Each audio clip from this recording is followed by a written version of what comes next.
हाँ जी, एक और नए वीडियो में फिर से आपका स्वागत है। तो पिछले वीडियो में काफ़ी प्यार सपोर्ट मिला था, जैसे मानव हृदय वाला डायग्राम था और पाचन तंत्र था। उसी को मद्देनजर रखते हुए आज अपन पढ़ेंगे मानव श्वसन तंत्र। हाँ, लेकिन आपका सपोर्ट काफ़ी कम मिला था। आशा करूँगा कि इस वीडियो में आप प्यार भी देंगे और सपोर्ट खूब सारा करेंगे। चलिए इस वीडियो में अपन पढ़ते हैं मानव श्वसन तंत्र का नामांकित चित्र कैसे बनाते हैं और उसको एक टॉपिक वाइज लिखते कैसे हैं एग्जाम में अच्छे नंबर लाने के लिए। तो आपको क्या करना है, सबसे पहले ऐसे एक पाइप लाना है। ये एक पाइप लिया है, ठीक है, और यहाँ पर एक तितली के जैसे एक शेप देना है। यहाँ पर भी इसको एक तितली का जैसा एक शेप देना है, ठीक है। लगभग दोनों बराबर बनने चाहिए। अगर कोई छोटा बड़ा होगा डायग्राम में तो भी चलेगा, ऐसी कोई दिक्कत वाली बात नहीं। मेरे को लग रहा है ये थोड़ा बड़ा बना है, इसको थोड़ा सा छोटा कर देते हैं। चलिए, ठीक, तितली के जैसे सब शेप दे दिया। अब आपको इस नली को आगे दो भागों में बांटना है। ये एक भाग बांट गया, ये एक दूसरे भाग में बट गया, ठीक।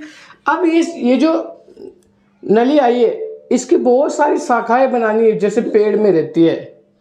जैसे पेड़ की शाखाएं रहती है, मन से बनानी है। यूं नहीं कि मैं जैसे बना रहा हूँ वैसे तुम बनाए। आपके मन से जहाँ अच्छी अच्छी जगह दिखे वहाँ वहाँ आप ऐसे कुछ शाखाएं लगा दीजिए। सर ये लीजिए, इधर भी कुछ शाखाएं मैं लगा देता हूँ। ये लो भाई, इधर भी यहाँ पे कुछ शाखाएं लगा देता हूँ मैं। ये लो, ठीक। अब क्या करें सर, अब आप हर एक शाखा के अंदर एक गेंद लगा दीजिए, एक बॉल। पर बॉल थोड़ी ऐसी वाली बॉलें लगानी है, गोल गोल। ये लो, सबके अंदर एक एक बॉल लगा दो भाई। ये लगा दिया, इधर भी लगा देते हैं। ये लगा दिया, सबके अंदर एक एक बॉल लगा दिया। ये लो, ठीक। अब क्या करें सर, इसको थोड़ा अंदर से ऐसे मिला लीजिए, ठीक। अब इस नली को थोड़ा ऊपर देखो, यहाँ पे एक खोपड़ी बनानी है अपने को। ये नाक हो गया, ये मुंह हो गया, ये जबड़ा हो गया, ठीक। इसको ऐसे छोड़ दो। अब इस नली में एक तो आप इसको आगे भी इसको दो भागों में तोड़ दो। एक नाक के पास पहुंचा दो, एक मुंह के पास पहुंचा दो। ये लीजिए, ठीक है।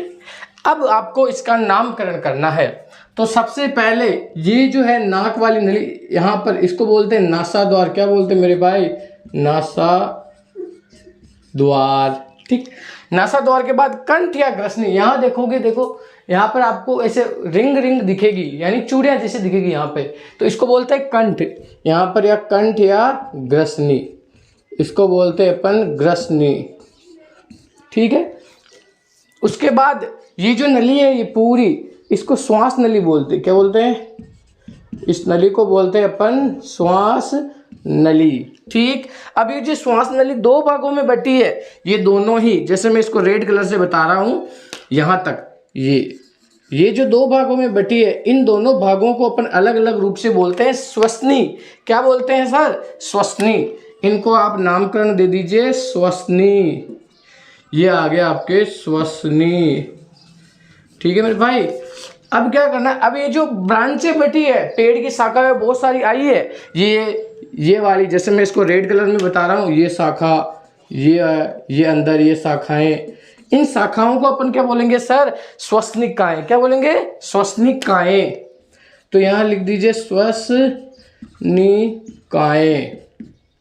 ये लीजिए, ठीक है। उसके बाद इन शाखाओं के ऊपर जो गेंदें लगाई मैंने, ब्रांचों के ऊपर, इन गेंदों को बोल देंगे कुपिका कोष। क्या बोलेंगे सर?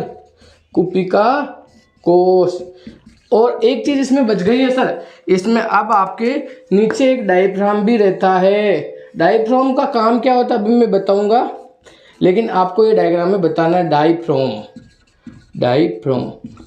अब आप एक चीज देखोगे, यहां से आप दबा के देखोगे, यहां से, तो यहां देखो पसलियां दिखेगी आपको। दबाओ थोड़ा टाइट, इस ऊपर छाती से थोड़ा सा नीचे, चेस्ट से थोड़ा नीचे, तो पसलियां दिखेगी, यानी पसलियों के नीचे है ये। इसलिए एक तरफ आप चाहो तो ऐसे पसलियां भी बना सकते हो, ऐसी पसलियां बना सकते हो एक तरफ। दोनों तरफ तो नहीं बनानी, एक तरफ पसलियां बना लेनी। ये लीजिए, ठीक है। अब ये आपके पूरा मानव श्वसन तंत्र का डायग्राम कंप्लीट हो गया। ये बनाओगे, आपको पूरे नंबर मिलेंगे एग्जाम में, ठीक। अब इसको लिखने कैसे है? सबसे पहले आपको लिखना है कि श्वसन तंत्र, ठीक है। वे सभी अंग, श्वसन तंत्र क्या होते हैं? कि वे सभी अंग जो सम्मिलित रूप से श्वास लेने में सहायक होते हैं उन्हें श्वसन तंत्र कहा जाता है। श्वसन तंत्र कैसे लिखोगे? वे सभी अंग जो सम्मिलित रूप से सांस लेने में सहायक होते हैं श्वसन तंत्र कहा जाता है। फिर लिखोगे आप श्वसन तंत्र के मुख्य अंग निम्न है। तो मुख्य अंग यह है, नासाद्वार है, सबसे पहले नासाद्वार, फिर कंठ या ग्रसनी, फिर श्वास नली, फिर श्वसनी, फिर श्वसनिकाएं, फिर कुपिका कोश। फिर कुपिका कोश से ये जो ब्लड होता है वो हीमोग्लोबिन के थ्रू जाता है। ये बाद में बताऊंगा मैं, अब धीरे धीरे रखिए, ठीक है। तो आपको एक अंग के नाम लिख, उसके बारे में 2 लाइनें लिखनी होती है। तो मुख्य अंग के अंदर सबसे पहले अपन लिखेंगे नासाद्वार। क्या है ये? नासाद्वार।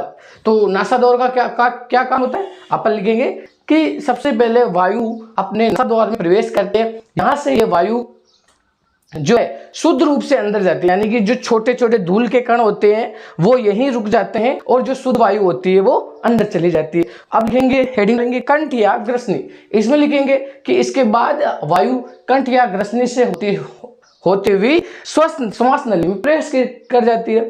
फिर हेडिंग डालोगे श्वास नली। फिर इसमें क्या लिखोगे कि श्वास नली से होते हुए वायु 2 भागों में, जो श्वास नली 2 भागों में बढ़ जाती है, तो लिखेंगे श्वास नली 2 भागों में बढ़ जाती है और यहां से होते हुए वायु या फिर जो ऑक्सीजन होती है वो आपकी श्वसनिकाओं में चली जाती है। फिर लिखोगे श्वसनिकाएं, वायु श्वसनिकाओं से होते हुए कुपिका कोश में चली जाती है। उसके बाद लिखोगे आप कुपिका कोश से जो ऑक्सीजन होती है वो हीमोग्लोबिन के द्वारा, यानी कुपिका कोश से जो ऑक्सीजन कौन ले जाता है? हीमोग्लोबिन। हीमोग्लोबिन कुपिका कोश को बोलता है भाई ऑक्सीजन दे तू मेरे को, ताकि मैं मेरे जो शरीर के अंदर खून दौड़ रहा है, रक्त, उसमें मिला देता हूं और उसको मिला के मैं शरीर के सारे अंगों तक पहुंचा देता हूं। बात समझ में आई नहीं? कुपिका कोश से हीमोग्लोबिन ने ऑक्सीजन को लिया, शुद्ध ऑक्सीजन को, और उसने शरीर के सभी अंगों को दे दिया। ठीक, फिर थोड़ा बहुत आपको ऐसे लिखना है। हालांकि ये डायफ्राम इस श्वसन तंत्र में तो काम आता नहीं है, लेकिन लास्ट में आपको लिखना है कि श्वास लेने में डायफ्राम भी एक सहायक अंग होता है, क्योंकि श्वास खींचते हैं ना, खींचो, श्वास खींचते हैं ना, तो ये डायफ्राम कहता है, डायफ्राम जो है ना धक्का देता है ऊपर वायु को, क्या करता है? धक्का देता है, और इस धक्के के थ्रू अपन श्वास खींच पाते हैं। अगर ये डायफ्राम नहीं होता तो अपन सांस नहीं ले पाते। आपने कभी कभार देखा होगा कि एक्सीडेंट जब होता है ना तो आदमी कुछ हुआ नहीं है, हड्डी कंप्लीट है, सिर कंप्लीट है, कुछ भी नहीं टूटा है, लेकिन वो आदमी खत्म हो गया, डेड हो गया। क्यों हुआ? क्योंकि उसका डायफ्राम पे चोट लग गया और वो डायफ्राम अंदर से डैमेज हो गया और डायफ्राम अंदर की हवा को